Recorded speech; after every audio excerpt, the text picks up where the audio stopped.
Hi ಎಲ್ರಿಗೂ ನಮಸ್ಕಾರ. ಎಲ್ರಿಗೂ ಕನ್ನಡತಿಯ ಕಥೆಗಳು ಯೂಟ್ಯೂಬ್ ಚಾನಲ್ಗೆ ನಿಮ್ಮೆಲ್ರಿಗೂ ಸ್ವಾಗತ. ಯಾರೆಲ್ಲ ಸಬ್ಸ್ಕ್ರೈಬ್ ಮಾಡ್ಕೊಳ್ಳದೆ ಕಥೆಗಳನ್ನು ಕೇಳ್ತಿದ್ದೀರಾ, ದಯವಿಟ್ಟು ಸಬ್ಸ್ಕ್ರೈಬ್ ಮಾಡ್ಕೊಂಡು ಕಥೆಗಳನ್ನ ಕೇಳಿ. ಈಗ ಮಾಂಗಲ್ಯದಿಂದ ನಂಟಾದರೂ ಅಧ್ಯಾಯ 9 ಮುಂದುವರಿಸೋಣ. ಅಗ್ನಿ, ಹಾಗಾದರೆ ನಾಳೆಯಿಂದ ಸಾರಾ ಕೂಡ ಆಫೀಸಿಗೆ ಬರಲಿ, ನೀನೇನಂತೀಯ ಅಂತ ಕೇಳಿದ್ರು ಅಗ್ನಿಯ ತಂದೆ. ನನಗೇನು ತೊಂದರೆ ಇಲ್ಲ ಪಪ್ಪ ಅಂತ ಅವನು ಆ ಮಾತು ಹೇಳೋವಾಗ ಅವನ ಕಣ್ಣುಗಳು ಕೇವಲ ಸಾರಾಳ ಮೇಲಷ್ಟೇ ಇದ್ವು. ಅದೇ ಕ್ಷಣದಲ್ಲಿ ಅವಳು ಕೂಡ ಅವನ ಕಡೆಗೆ ನೋಡಿದ್ಲು. ಇಬ್ಬರ ದೃಷ್ಟಿ ಒಂದಕ್ಕೊಂದು ಬೆರೀತು. ಹಾಗಾದರೆ ಅದಕ್ಕೇನು ನಾಳೆ ಆಫೀಸಿಗೆ ಬರ್ತಿದ್ದಾರಲ್ವಾ ಅಂತ ಮದನ್ ನಗ್ತಾ ಕೇಳ್ದ. ಆಗ ಅವರು ಇಬ್ಬರು ಪರಸ್ಪರ ನೋಡೋದನ್ನು ನಿಲ್ಲಿಸಿದ್ರು. ಅವಳು ಮದನ್ ಕಡೆ ನೋಡಿ ನಕ್ಲು. ಹೌದು, ಸಾರಾ ಕೂಡ ಜೊತೆಗೆ ಬರಲಿ.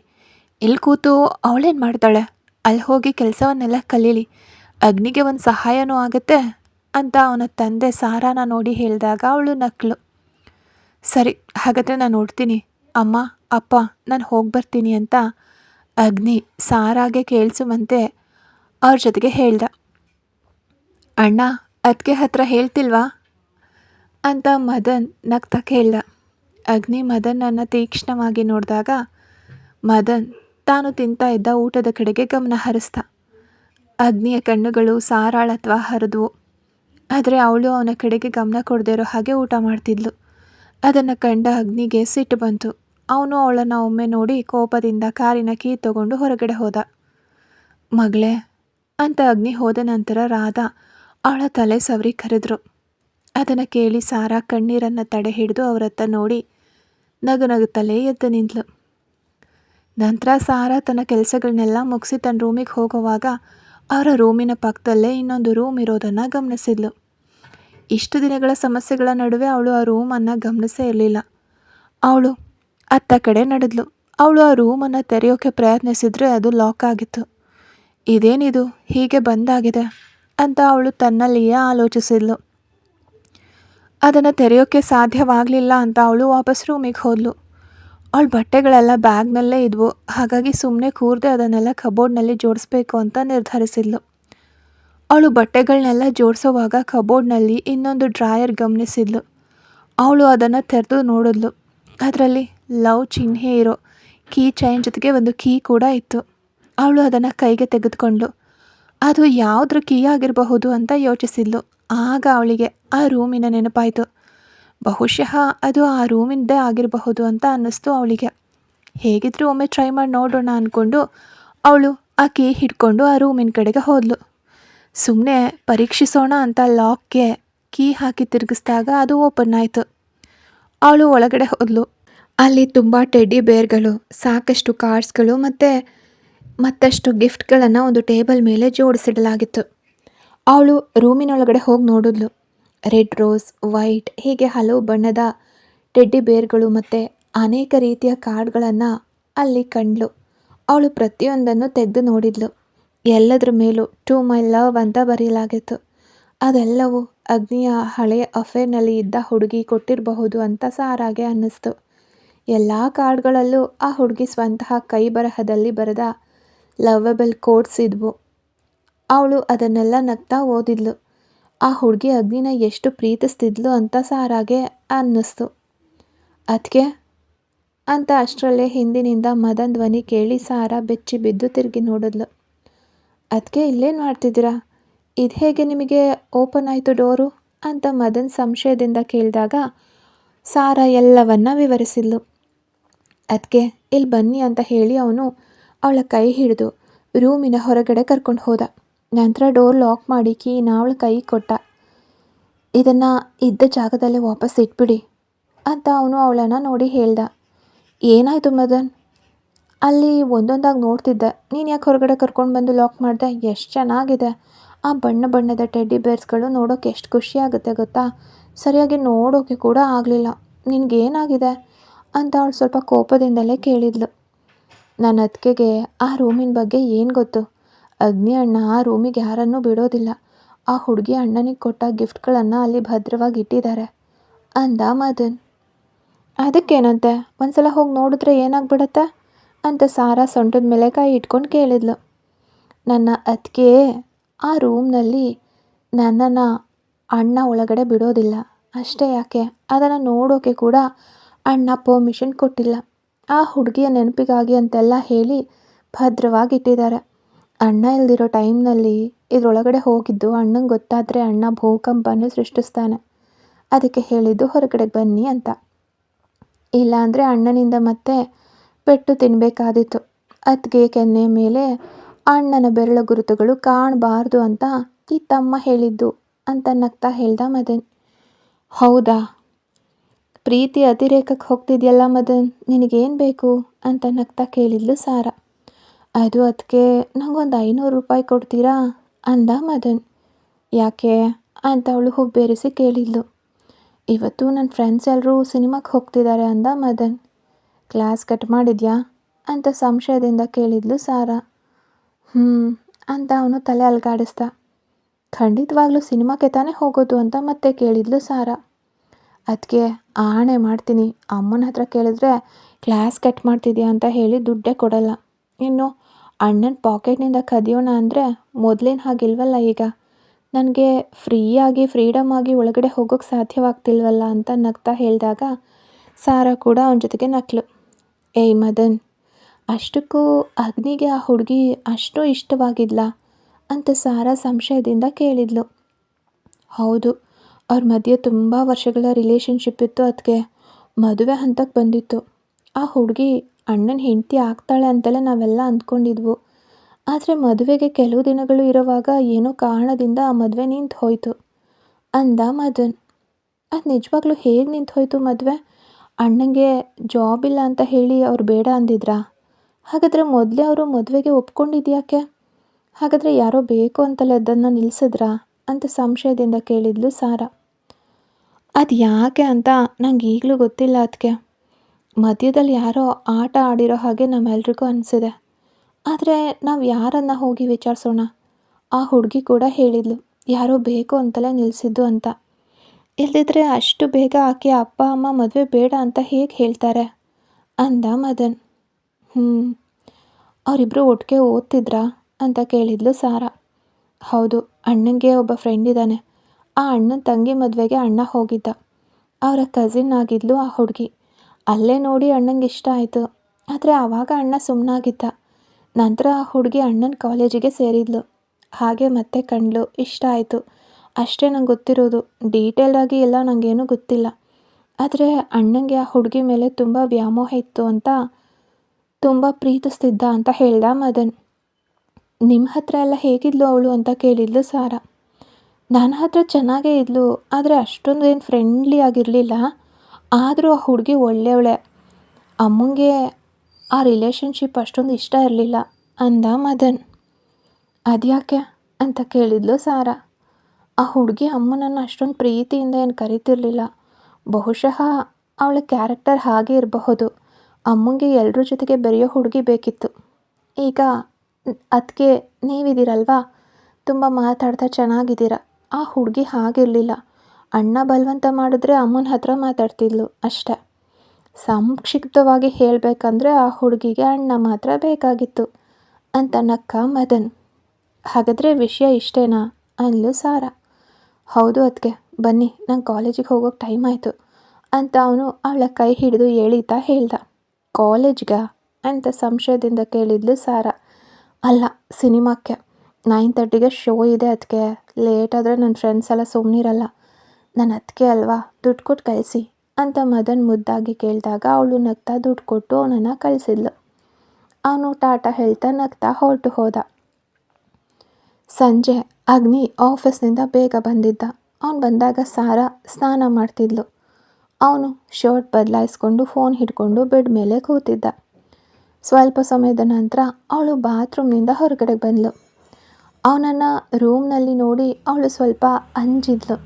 ನಂತರ ತಲೆಗೆ ಸುತ್ತಿದ್ದ ಟವಲ್ ತೆಗೆದು ಕೂದಲನ್ನು ಮುಂದಕ್ಕೆ ಹಾಕಿ ಒರೆಸ್ಕೊಳ್ಳೋಕ್ಕೆ ಪ್ರಾರಂಭಿಸಿದ್ಲು. ಫೋನಿಂದ ಕಣ್ಣು ತೆಗೆದ ಅಗ್ನಿ ಅವಳನ್ನು ನೋಡಿ ದಂಗಾಗಿ ಹೋದ. ಸಾರಾ ನೀಲಿ ಬಣ್ಣದ ಸೀರೆ ಮತ್ತು ಬ್ಲೌಸ್ ಹಾಕ್ಕೊಂಡಿದ್ಲು. ಸೀರೆನ ಹೆಂಗೆಂಗೋ ಉಟ್ಟಿದ್ರಿಂದ ಸೊಂಟದ ಭಾಗ ಸುಂದರವಾಗಿ ಕಾಣಿಸ್ತಿತ್ತು.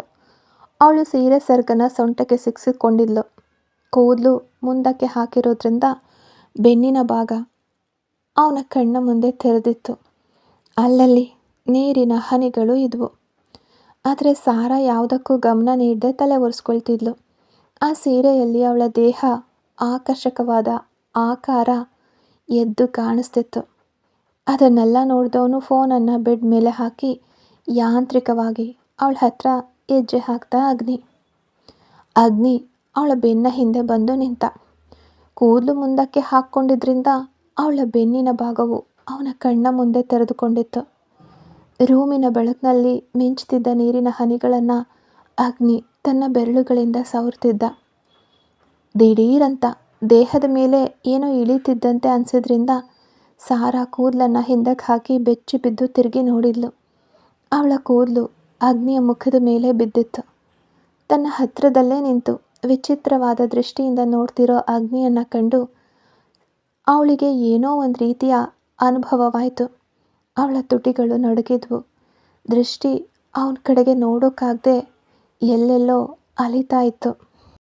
ಅದನ್ನು ಕಂಡ ಅಗ್ನಿ ಅವಳ ಮುಖಾನ ತನ್ನ ಕೈಗಳಲ್ಲಿ ಹಿಡಿದು ಅವಳ ಕಣ್ಣುಗಳಲ್ಲಿ ಕಣ್ಣಿಟ್ಟು ನೋಡ್ದ.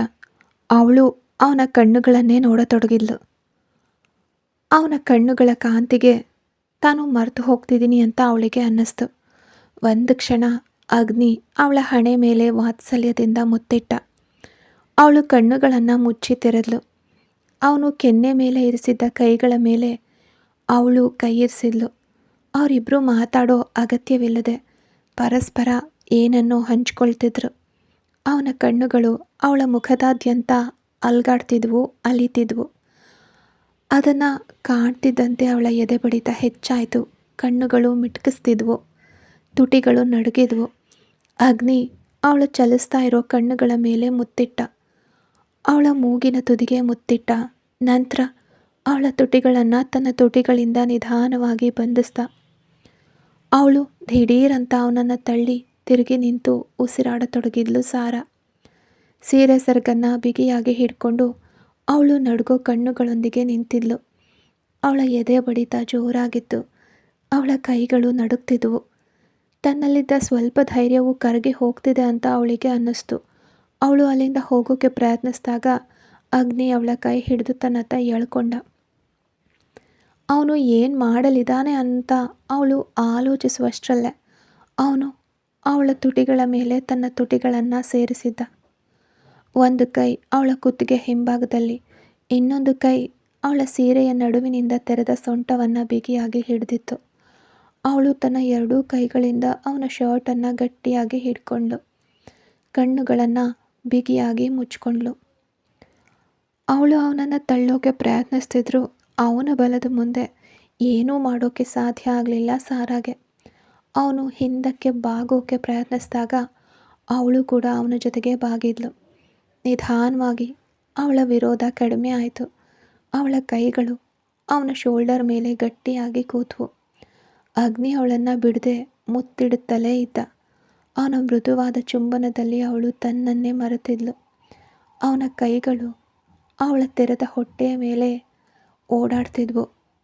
ದೀರ್ಘಕಾಲದ ಚುಂಬನದ ನಂತರ ಅಗ್ನಿ ಅವಳನ್ನು ಬಿಟ್ಟಾಗ ಅವರಿಬ್ಬರು ದಣಿದಿದ್ರು. Thank you so much for this moment. ಸೀರೆನ ಹಾಗೆ ಬಿಡು, ಇಲ್ಲಾಂದರೆ ನಾನು ಮತ್ತೆ ಅಂತ ಅಗ್ನಿ ಅವಳ ಕಿವಿಯಲ್ಲಿ ನಗ್ತಾ ಪಿಸುಗುಟ್ಟ. ನಂತರ ಟವಲ್ ತಗೊಂಡು ಅವಳ ಕೈಗೆ ಕೊಟ್ಟ. ಸಾರಾ ದಂಗಾಗಿ ಕನ್ನಡಿಯ ಮೂಲಕ ಅವನನ್ನು ನೋಡಿದ್ಲು.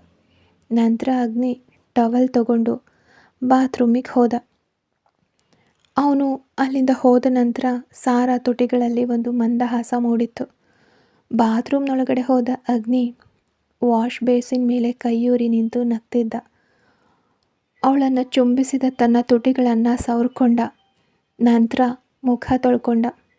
ಅಗ್ನಿ ಬಾತ್ರೂಮ್ ಒಳಗಡೆ ಹೋಗಿ ಬಾಗಿಲು ಹಾಕ್ತಿದ್ದಂತೆ ಸಾರಾ ದೀರ್ಘವಾಗಿ ಉಸಿರು ಬಿಟ್ಟು ಕನ್ನಡಿಯಲ್ಲಿ ನೋಡಿದ್ಲು. ಅವಳು ಕೆಂಪಗಾಗಿರೋದು ಅವಳಿಗೆ ತಿಳಿತು. ಅವಳ ಮುಖದಲ್ಲೊಂದು ಕಾಂತಿ ಇತ್ತು. ಅವನ ಉಸಿರು ಸೋಕಿದ ಕುತ್ತಿಗೆಯನ್ನು, ತುಟಿಗಳನ್ನು ಅವಳು ತನ್ನ ಕೈಯಿಂದ ಸವರಿದ್ಲು. ನಂತರ ಸೀರೆಯನ್ನು ಬಿಚ್ಚಿಟ್ಟು ಬೇರೆ ಟಾಪ್ ಮತ್ತು ಲೆಗ್ಗಿಂಗ್ಸ್ ಧರಿಸಿ ಅಗ್ನಿ ಬರೋ ಮೊದಲೇ ಕೆಳಗಡೆ ಹೋದ್ಲು ಸಾರಾ. ಇತ್ತ ಬಾತ್ರೂಮ್ನಿಂದ ಹೊರಗಡೆ ಬಂದ ಅಗ್ನಿಗೆ ಸಾರಾ ರೂಮ್ನಲ್ಲೆಲ್ಲೂ ಕಾಣಿಸ್ಲಿಲ್ಲ. ಕೆಳಗಡೆ ಹೋಗಿರಬಹುದು ಅಂತ ಅವನಿಗೆ ಅರ್ಥ ಆಯಿತು. ತಾನು ಕೂಡ ಅದೆಲ್ಲವನ್ನ ಮಾಡಿದಾಗ ಅವಳು ವಿರೋಧಿಸದೆ ಮೌನವಾಗಿ ತನ್ನ ಜೊತೆಗೆ ಲೀನವಾಗಿದ್ದನ್ನು ನೆನಪಿಸ್ಕೊಂಡಾಗ ಅವಳ ಮನಸ್ಸಿನಲ್ಲಿ ತನಗೊಂದು ಸ್ಥಾನ ಇದೆ ಅನ್ನೋದು ಅವನಿಗೆ ಅರಿವಾಯಿತು. ಅವನು ನಗ್ತಾ ಕೆಳಗಡೆಗೆ ಬಂದ. ಅಗ್ನಿ ಕೆಳಗಡೆಗೆ ಬಂದಾಗ ಸಾರಾ ಸೋಫಾದಲ್ಲಿ ಕೂತು ಟಿ ವಿ ನೋಡ್ತಿದ್ಲು. ಅವಳು ಸೀರೆ ಬದಲಾಯಿಸಿ ಟಾಪ್ ಮತ್ತು ಲೆಗ್ಗಿಂಗ್ಸ್ ಹಾಕಿದ್ದನ್ನು ನೋಡಿ ನಗ್ತಾ ಅವಳ ಹತ್ರ ಹೋಗಿ ಕೂತ್ಕೊಂಡ ಅಗ್ನಿ. ತನ್ನ ಬಳಿ ಅವನ ಉಪಸ್ಥಿತಿಯನ್ನು ಅರಿತ ಸಾರಾ ಬೆಚ್ಚಿ ಬಿದ್ಲು ಒಮ್ಮೆಲೆ. ಯಾಕೆ ಹಿಂಗೆ ಬೆಚ್ಚಿ ಬೀಳ್ತೀಯಾ? ನಾನು ನಿನ್ನ ಗಂಡನೇ ಅಲ್ವಾ ಅಂತ ಅಗ್ನಿ ಮೀಸೆ ತಿರುಗ್ತಾ ತಮಾಷೆ ಮಾಡ್ದ. ಅದನ್ನು ಕೇಳಿ ಸಾರಾ ಸಿಟ್ಟು ಮಾಡಿಕೊಂಡು ಸ್ವಲ್ಪ ದೂರ ಸರಿದು ಕೂದ್ಲು. ಅವಳು ದೂರ ಸರಿದಂತೆ ಅಗ್ನಿ ಅವಳ ಹತ್ರಕ್ಕೆ ಹೋದ. ನಾನು ಹೇಳಿದ್ದಕ್ಕೆ ಸೀರೆ ಬದಲಾಯಿಸಿದ್ಯಾ ಅಂತ ಅಗ್ನಿ ಕೇಳಿದಾಗ ಸಾರಾ ಏನೂ ಮಾತಾಡಲಿಲ್ಲ. ಒಂದು ಸತ್ಯ ಹೇಳ ಅಂತ ಅವಳನ್ನು ನೋಡಿ ಅಗ್ನಿ ಹೇಳಿದಾಗ ಸಾರಾ ಸಂಶಯದಿಂದ ಅವನನ್ನು ನೋಡಿದ್ಲು. ನಿನ್ನ ತುಟಿಗಳು ಸೂಪರ್ ಟೇಸ್ಟ್. ಅವತ್ತು ಮದ್ಯದ ಅಮಲ್ನಲ್ಲಿ ನನಗೇನೂ ಗೊತ್ತಾಗಲಿಲ್ಲ, ಆದರೆ ಇವತ್ತು ಅಂತ ಅಗ್ನಿ ಕುಚ್ಚೆಷ್ಟೇ ನಗುವಿನೊಂದಿಗೆ ಹೇಳಿದಾಗ ಸಾರಾ ದಂಗಾಗಿ ನೋಡಿದ್ಲು ಅವನನ್ನೇ. ಅಷ್ಟರಲ್ಲೇ ಸಾರಾ ಬನ್ನಿ ಊಟ ಮಾಡೋಣ ಅಂತ ಅಗ್ನಿಯ ಅಮ್ಮ ಕರೆದ್ರು. ಅವಳು ಅಗ್ನಿ ಹತ್ರದಿಂದ ಎದ್ದೇಳೋಕೆ ಪ್ರಯತ್ನಿಸಿದಾಗ ಅವನು ಅವಳ ಕೈ ಹಿಡಿದು ಅಲ್ಲೇ ಕೂರಿಸ್ದ. ಏನು ಮಾಡ್ತಿದ್ದೀರಾ ಅಂತ ಸಾರಾ ಕೋಪದಿಂದ ಕೇಳಿದ್ಲು. ನಾಳೆ ಆಫೀಸ್ಗೆ ನನ್ನ ಜೊತೆಗೆ ಬರ್ತೀಯ ಅಲ್ವಾ ಅಂತ ಅಗ್ನಿ ನಗ್ತಾ ಕೇಳ್ದ. ಯೋಚನೆ ಮಾಡ್ತೀನಿ ಅಂತ ನೆಗ್ಲೆಕ್ಟಾಗಿ ಹೇಳಿದ್ಲು ಸಾರಾ. ಬರೋದು ಸರಿ, ಆದರೆ ಒಂದು ವಿಷಯ ನಾನು ಮೊದಲೇ ಹೇಳ್ತಿದ್ದೀನಿ. ಆಫೀಸ್ನಲ್ಲಿ ತುಂಬ ಜನ ಗಂಡಸರಿದ್ದಾರೆ. ನನ್ನ ಮುಂದೆ ನೀನು ಅವ್ರ ಜೊತೆಗೆ ನಗೋದು ಜಾಸ್ತಿ ಮಾತಾಡೋದೆಲ್ಲ ಕಂಡ್ರೆ ನೋಡ್ಕೊ ಅಂದ ಅಗ್ನಿ. ನಾನು ಮಾತಾಡ್ತೀನಿ, ನಗ್ತೀನಿ, ಬೇಕಿದ್ರೆ ನನ್ನ ಇಷ್ಟ, ಅದಲ್ಲ ನಿಮಗೇನು? ನೀವು ಏನು ಬೇಕಾದರೂ ಮಾಡಬಹುದಲ್ವಾ? ಹಾಗಿರುವಾಗ ನನಗೇನು ಅಡ್ಡಿ ಅಂತ ಅವಳು ಕೂಡ ಸಿಟ್ಟಿನಿಂದ ಹೇಳಿದ್ಲು. ಸರಿ ಸರಿ, ನೀನು ಅವ್ರ ಜೊತೆಗೆ ಆತ್ಮೀಯವಾಗಿ ಮಾತಾಡೋದು ನಗೋದು ಎಲ್ಲನೂ ಮಾಡು, ನನ್ನ ಮುಂದೆನೇ ಮಾಡು. ನೀನು ಹಂಗೆ ಮಾಡಿದ್ರೆ ಇವತ್ತು ರೂಮ್ನಲ್ಲಿ ಸಿಕ್ಕಿದ ಹಾಗೆ ಆಫೀಸ್ನಲ್ಲೂ ಮಾಡ್ತೀನಿ ನಾನು. ನನಗೆ ಯಾವಾಗ ಅನಿಸುತ್ತೋ ಆಗ ನಾನು ಅದನ್ನು ಮಾಡೇ ತೀರ್ತೀನಿ ಅಂತ ಅಗ್ನಿ ನಗ್ತಾ ಹೇಳಿದಾಗ ಸಾರಾ ಬೆಚ್ಚಿ ಬಿದ್ಲು. ಕೆಲಸ ಕಲಿಯೋಕ್ಕೆ ಬಂದವಳು 10 ತಿಂಗಳು ನೀನು ನನ್ನ ಜೊತೆಗೆ ಇರಬೇಕಾಗತ್ತೆ, ನಾನು ಇರಿಸ್ಕೊಳ್ತೀನಿ ಅಂತ ಅಗ್ನಿ ತುಂಟತನದಿಂದ ಹೇಳ್ದ. ನನ್ನ ಕೈ ಏನು ಸುಮ್ಮನೆ ಇರೋದಿಲ್ಲ ಅಂತ ಸಾರಾ ಕೂಡ ನೆಗ್ಲೆಕ್ಟಾಗಿ ಹೇಳಿದ್ಲು. ಅದು ಸ್ವಲ್ಪ ಹೊತ್ತಿನ ಹಿಂದೆ ಅಷ್ಟೇ ನನಗೆ ಗೊತ್ತಾಯಿತು ಅಂತ ಅಗ್ನಿ ಹೇಳಿದಾಗ ಅವಳು ಸಿಟ್ಟಿನಿಂದ ಅವನನ್ನು ನೋಡಿ ಎದ್ದು ಹೋದ್ಲು. ಅವನು ಅವಳು ಹೋಗೋದನ್ನೇ ನೋಡ್ತಾ ನಕ್ಕ. ಅವಳ ತುಟಿಯಲ್ಲೂ ಒಂದು ನಗು ಇತ್ತು. ರಾತ್ರಿ ಊಟ ಮುಗಿಸಿ ಮದನ್ ಮತ್ತು ಅಗ್ನಿ ಮತ್ತು ಅವನ ಅಪ್ಪ ಅಮ್ಮ ಹಾಲ್ನಲ್ಲಿ ಕೂತಿದ್ರು. ಅದಕ್ಕೆ ನಾಳೆಯಿಂದ ಅಗ್ನಿ ಅಣ್ಣನ ಜೊತೆಗೆ ಆಫೀಸಿಗೆ ಹೋಗೋಕೆ ರೆಡಿನಾ ಅಂತ ಮದನ್ ಕೇಳಿದಾಗ ಸಾರಾ ತಲೆ ಅಲ್ಲಾಡ್ಸಿದ್ಲು. ಅಣ್ಣ, ಅದಕ್ಕೆ ಪ್ರತಿ ತಿಂಗಳು ಸ್ಯಾಲ್ರಿ ಕೊಡಬೇಕು, ಮರಿಬೇಡ ಅಂತ ಹೇಳ್ದ ಮದನ್. ಅದ್ಯಾಕೆ? ಅವಳು ಈ ಮನೆಯ ಸದಸ್ಯ ತಾನೆ, ಕಂಪ್ನಿ ಕೂಡ ಅವಳದ್ದೇ ಅನ್ನೋವಾಗ ಸ್ಯಾಲ್ರಿ ಯಾಕೆ? ಅವಳೇನಲ್ಲಿ ವರ್ಕರ್ ಅಲ್ಲ ತಾನೆ ಅಂತ ಅಗ್ನಿಯ ಅಪ್ಪ ಮಧ್ಯ ಪ್ರವೇಶಿಸಿ ಹೇಳಿದರು. ಅದೆಲ್ಲ ನಂಗೆ ಗೊತ್ತಿಲ್ಲ, ಅದಕ್ಕೆ ಪ್ರತಿ ತಿಂಗಳು ಸ್ಯಾಲ್ರಿ ಕೊಡಬೇಕು ಅಂತ ಮದನ್ ಹಠ ಹಿಡ್ದ. ಹೌದು, ಸ್ಯಾಲ್ರಿ ಕೊಟ್ಟರೆ ತಾನೆ ನೀನು ಅವಳ ಹತ್ರ ಒಂದಲ್ಲ ಒಂದು ನೆಪ ಹೇಳಿ ದುಡ್ಡು ಕಿತ್ಕೊಳ್ಳೋದು ಅಂತ ರಾಧಾ ಅವನ ಕಿವಿಯನ್ನು ಹಿಡಿದು ತಮಾಷೆಯಾಗಿ ಬೈದರು. ಅಮ್ಮಂಗೆಲ್ಲ ಗೊತ್ತಾಗ್ಬಿಡುತ್ತೆ, ಏನು ಮಾಡೋಕ್ಕೂ ಬಿಡಲ್ಲ ಅಂತ ಮದನ್ ಕಿವಿ ಉಜ್ಕೊಳ್ತಾ ಹೇಳಿದಾಗ ಎಲ್ಲರೂ ನಕ್ಕರು. ಓದೋಕ್ಕೆ ಹೋಗೋ ನಿನಗೆ ಈಗ ಯಾಕೆ ಅಷ್ಟೊಂದು ದುಡ್ಡು ಅಂತ ಅಗ್ನಿ ಸ್ವಲ್ಪ ಗಂಭೀರವಾಗಿ ಕೇಳ್ದ. ಓದೋವಾಗಲೇ ಅಣ್ಣ ದುಡ್ಡು ಜಾಸ್ತಿ ಬೇಕಾಗೋದು, ಅದೇ ಕೆಲಸ ಮಾಡ್ತಿದ್ದಿದ್ರೆ ನಾನು ಯಾಕೆ ನಿನ್ನ ಹತ್ರ ಕೇಳ್ತಿದ್ದೆ ಅಂದ ಮದನ್. ನಿನಗೆ ನಾನು ಪಾಕೆಟ್ ಮನಿ ಕೊಡ್ತಿದ್ದೀನಲ್ವಾ, ಇನ್ನು ಅದಕ್ಕೆ ಹತ್ರ ಬರೋ ದುಡ್ಡು ಯಾಕೋ ನಿನಗೆ ಅಂತ ಗದ್ರಿಸ್ತಾ ಅಗ್ನಿ.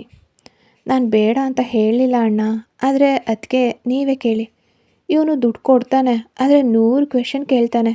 ಎಲ್ಲಿಗೆ ಹೋಗ್ತಿದ್ಯಾ, ಯಾರ ಜೊತೆಗೆ ಹೋಗ್ತಿದ್ಯಾ, ಎಷ್ಟೊತ್ತಿಗೆ ಬರ್ತೀಯಾ? ಅಯ್ಯೋ, ಈ ಪ್ರಶ್ನೆಗಳನ್ನ ಕೇಳೋವಾಗಲೇ ದುಡ್ಡೇ ಬೇಡ ಅನಿಸ್ಬಿಡುತ್ತೆ ಅಂತ ಮದನ್ ಹೇಳಿದಾಗ ಅಗ್ನಿ ಕಣ್ಣನ್ನು ಕೆಂಪಗೆ ಮಾಡಿಕೊಂಡು ನೋಡ್ದ. ಸಾರಾ ಅದನ್ನು ನೋಡಿ ನಕ್ಲು. ನಗೋದಕ್ಕಷ್ಟೇನಿದೆ, ನಾನೇನು ಡ್ರೆಸ್ ಹಾಕ್ತೆ ನಿಂತಿದ್ದೀನ ಅಂತ ಅಗ್ನಿ ಸಿಟ್ಟಲ್ಲಿ ಕೇಳ್ದ. ಅಯ್ಯೋ, ಒಂದು ವೇಳೆ ಹಾಗೆ ನಿಂತಿದ್ರು ನಗೋದಕ್ಕೆ ಯಾರಿಗೆ ಟೈಮ್ ಇತ್ತು? ನೀವು ಹಾಗೆ ನಿಂತಿದ್ದಿದ್ರೆ ನಾನು ಆಗಲೇ ಪ್ರಜ್ಞೆ ತಪ್ಪಿ ಬಿದ್ದಿರ್ತಿದ್ದೆ ಅಂತ ಸಾರಾ ಲಘುವಾಗಿ ಹೇಳಿದ್ಲು. ನನಗೂ ಟೈಮ್ ಬರುತ್ತೆ ಬಿಡು, ಆವಾಗ ನೀನು ನಗ್ತೀಯಾ, ಅಳ್ತೀಯಾ, ಇಲ್ಲ ಪ್ರಜ್ಞೆ ತಪ್ಪಿ ಬೀಳ್ತೀಯಾ ಅಂತ ನಾನು ನೋಡ್ತೀನಿ ಅಂತ ಅಗ್ನಿ ಸಾರಾಳನ್ನು ಒಂದು ರೌಂಡು ಒಂಥರ ನೋಡಿ ಹೇಳಿದಾಗ ಸಾರಾಗೆ ಒಂಥರ ಆಯಿತು. ತನ್ನ ನಗುನ ನಿಲ್ಲಿಸಿದ್ಲು. ಏನಾಯಿತು, ನಗ್ತಿದ್ದೆ ಅಲ್ವಾ, ಈಗ ನಗಲ್ವಾ ಅಂತ ಅಗ್ನಿ ಸಿಟ್ಟಿನಿಂದ ಕೇಳಿದಾಗ ಸಾರಾ ಇಲ್ಲ ಅಂತ ತಲೆ ಅಲ್ಗಾಡ್ಸಿದ್ಲು. ನೀವಿಬ್ಬರು ಇಲ್ಲೇನು ಗುಸುಗುಸು ಅಂತಿದ್ದೀರಾ, ಜೋರಾಗಿ ಹೇಳಿ, ನಮಗೂ ಕೇಳಿ ಅಂತ ಮದನ್ ಕೇಳ್ದ. ಅದು ನಮ್ಮ ಸೀಕ್ರೆಟ್, ನಿನಗ್ಯಾಕೋ ಅಂದ ಅಗ್ನಿ. ಓ, ನಾಯಿ ಬೆಕ್ಕಿನ ಜಗಳದವರಿಗೆ ಯಾವಾಗಲಿಂದ ಸೀಕ್ರೆಟ್ ಶುರುವಾಯಿತು ಅಂತ ಮದನ್ ಅಣ್ಕಿಸ್ದ. ಸಾಕು ಮಾಡು ಮದನ್, ಗಂಡ ಹೆಂಡತಿ ಅಂದಮೇಲೆ ಏನಾದರೂ ಮಾತಾಡ್ತಾರೆ, ಅದೆಲ್ಲ ನಿನಗೆ ಗೊತ್ತಾಗಬೇಕಾ ಅಂತ ರಾಧಾ ಮಗನನ್ನು ಸೈಲೆಂಟ್ ಮಾಡಿದರು. ಹೌದು, ನೀವಿಬ್ಬರು ಸೇರಿಕೊಂಡು ನನ್ನನ್ನು ಹೊರಗಿಟ್ಟಿದ್ದೀರಾ, ನಾನು ಸಪ್ರೇಟ್ ಆಗಿಬಿಟ್ಟೆ ಅಂತ ಮದನ್ ಫೀಲ್ ಆಗ್ತಾ ಹೇಳ್ದ. ಅಯ್ಯಯ್ಯೋ ಇಲ್ಲ ಮದನ್, ನಾನು ಯಾವಾಗಲೂ ನಿನಗೆ ಸಪೋರ್ಟ್ ಮಾಡ್ತೀನಿ ಅಂತ ಸಾರಾ ಹೇಳಿದ ತಕ್ಷಣ ಮದನ್ ಕಣ್ಣು ಹೊಳಿತು. ಅವನು ಓಡ್ ಹೋಗಿ ಅದಕ್ಕೆ ಕೈ ಹಿಡ್ಕೊಂಡು, ಅದಕ್ಕೆ ಅಲ್ವಾ, ಅದಕ್ಕೆ ಅಂದರೆ ನಂಗೆ ಅಷ್ಟಿಷ್ಟ, ನನಗೆ ಅದಕ್ಕೆ ಯಾವಾಗಲೂ ಸಾಥ್ ಕೊಡ್ತಾರೆ ಅಂತ ಗೊತ್ತು ಅಂದ. ಖಂಡಿತ, ನಿನಗೋಸ್ಕರ ನಾನು ಯಾವಾಗಲೂ ಇರ್ತೀನಿ, ನಾವು ಯಾವಾಗಲೂ ಒಂದು ಟೀಮ್ ಅಂತ ಸಾರಾ ಅಗ್ನಿನ ನೋಡ್ತಲೇ ಮದನ್ ಕೈ ಹಿಡ್ಕೊಂಡೇ ಹೇಳಿದ್ಲು. ಇದನ್ನೆಲ್ಲ ಕೇಳಿ ಅಗ್ನಿಗೆ ಸಿಟ್ಟು ಬಂತು. ಅವನ ಮುಖ ಕೂಡ ಕೆಂಪಗಾಯಿತು. ಮದನ್ ಕೈ ಹಿಡ್ದಿರೋದನ್ನು ನೋಡಿ ಕೋಪದಲ್ಲಿ ಫೋನ್ ತೊಗೊಂಡು ರೂಮಿಗೆ ಹೋದ ಅಗ್ನಿ. ಎಲ್ಲಿಗೆ ಹೋಗ್ತಿದ್ಯಾ ಅಂತ ಅವನಪ್ಪ ಕೇಳಿದಾಗ ನಿದ್ರೆ ಬರ್ತಿದೆ ಅಂತ ಅಗ್ನಿ ಸಾರಾ ಕಡೆಗೆ ನೋಡಿ ಹೇಳಿ ರೂಮ್ ಒಳಗಡೆ ಹೋದ. ನಾನು ಅದಕ್ಕೆ ಜೊತೆ ಕೂತಿದ್ದು ಅಣ್ಣಂಗೆ ಇಷ್ಟ ಆಗಿಲ್ಲ ಅನಿಸುತ್ತೆ ಅಂತ ನಕ್ಕ ಮದನ್. ಇಷ್ಟ ಆಗಲಿ ಬಿಡಲಿ, ನನ್ನನ್ನು ಎಷ್ಟು ನೋಯಿಸಿದನೋ ಈಗ ಅದನ್ನು ಅವನು ಅನುಭವಿಸ್ಲಿ ಅಂತ ಸಾರಾ ಮನಸ್ಸಲ್ಲೇ ಅಂದ್ಕೊಂಡ್ಳು. ರಾಧಾ ಮತ್ತು ಕೃಷ್ಣ ಮಲ್ಗೋಕ್ಕೆ ಹೋದರು ಇಬ್ಬರು. ಹಾಲ್ನಲ್ಲಿ ಸಾರಾ ಮತ್ತು ಮದನ್ ಮಾತ್ರ ಉಳಿದ್ರು. ಮದನ್, ನಿನ್ನ ಹತ್ರ ಆ ಹುಡುಗಿ ಫೋಟೋ ಇದೆಯಾ ಅಂತ ಕೇಳಿದ್ಲು ಸಾರಾ. ಯಾರ್ದು ಅದಕ್ಕೆ ಅಂದ ಮದನ್. ಅಗ್ನಿ ನೋಡ್ತಿದ್ದ ಹುಡುಗಿದು ಅಂದ್ಲು ಸಾರಾ. ಸೋನಿ ಅಕ್ಕಂದ. ಹಾಂ ಹೌದು ಇದೆ ಅಂದ ಅವನು. ಒಮ್ಮೆ ತೋರಿಸ್ತೀಯಾ, ನಾನು ನೋಡಿಲ್ಲ ಅಂದ್ಲು ಸಾರಾ. ಹಾಂ, ನನ್ನ ಫೋನ್ನಲ್ಲಿದೆ, ಇನ್ಸ್ಟಾಗ್ರಾಮ್ನಲ್ಲಿರಿ, ತೋರಿಸ್ತೀನಿ ಅಂತ ಫೋಟೋ ತೋರಿಸ್ದ. ಅವಳು ನೋಡೋಕ್ಕೆ ತುಂಬ ಮುದ್ದಾಗಿದ್ಲು, ತುಂಬ ಕ್ಯೂಟಾಗಿದ್ದಾಳಲ್ವಾ ಅಂದ್ಲು ಸಾರಾ. ಹೌದು, ಸೋನಿ ಅಕ್ಕ ನೋಡೋಕ್ಕೆ ಸಿಕ್ಕಾಬಿಟ್ಟೆ ಸುಂದ್ರಿ ಅಂದ ಮದನ್. ಸರಿ, ನೀನು ಹೋಗಿ ಮಲ್ಗು, ನಾಳೆ ಕಾಲೇಜಿಗೆ ಹೋಗಬೇಕಲ್ವಾ ಅಂತ ಹೇಳಿ ಲೈಟ್ ಆಫ್ ಮಾಡಿ ಫೋನ್ ಫ್ಲ್ಯಾಶ್ ಆನ್ ಮಾಡಿಕೊಂಡು ರೂಮಿಗೆ ಹೋದ್ಲು ಸಾರಾ. ರೂಮಿಗೆ ಹೋದಾಗ ಅಗ್ನಿ ಫೋನ್ ನೋಡ್ತಾ ಮಲಗಿದ್ದ. ಸಾರಾ ಅಗ್ನಿನ ನೋಡಿ ಹಾಸಿಗೆನ ಸರಿಪಡಿಸಿ ಲೈಟ್ ಆಫ್ ಮಾಡಿ ಕೆಳಭಾಗದಲ್ಲಿ ಚಾಪೆ ಹಾಸ್ಕೊಂಡು ಮಲ್ಕೊಂಡ್ಳು. ಸಾರಾ, ಹಾಸಿಗೆ ಮೇಲೆ ಬಂದು ಮಲ್ಗು ಅಂತ ಅಗ್ನಿ ಹೇಳ್ದ. ಆದರೆ ಸಾರಾ ಮಾತ್ರ ಅವನ ಮಾತಿಗೆ ಕ್ಯಾರೆ ಅನ್ನಲಿಲ್ಲ. ಸ್ವಲ್ಪ ಹೊತ್ತಾದಮೇಲೆ ಯಾರೋ ತನ್ನನ್ನು ಎತ್ತುತ್ತಿದ್ದಾರೆ ಅಂತ ಫೀಲ್ ಆಯಿತು ಸಾರಾಗೆ. ಕಣ್ಬಿಟ್ಟು ನೋಡಿದ್ರೆ ಅಗ್ನಿ ಅವಳನ್ನು ಎತ್ತಿ ಹಾಸಿಗೆ ಮೇಲೆ ಮಲಗಿಸ್ದ. ಕತೆ ಮುಂದುವರಿಯುತ್ತೆ. ಯಾರೆಲ್ಲ ಸಬ್ಸ್ಕ್ರೈಬ್ ಮಾಡ್ಕೊಳ್ಳದೆ ಕತೆಗಳನ್ನು ಕೇಳ್ತಿದ್ದೀರಾ, ದಯವಿಟ್ಟು ಸಬ್ಸ್ಕ್ರೈಬ್ ಮಾಡಿಕೊಂಡು ಕತೆಗಳನ್ನು ಕೇಳಿ. ಕತೆ ಇಷ್ಟ ಆಗ್ತಿದ್ರೆ ಲೈಕ್ ಮಾಡಿ.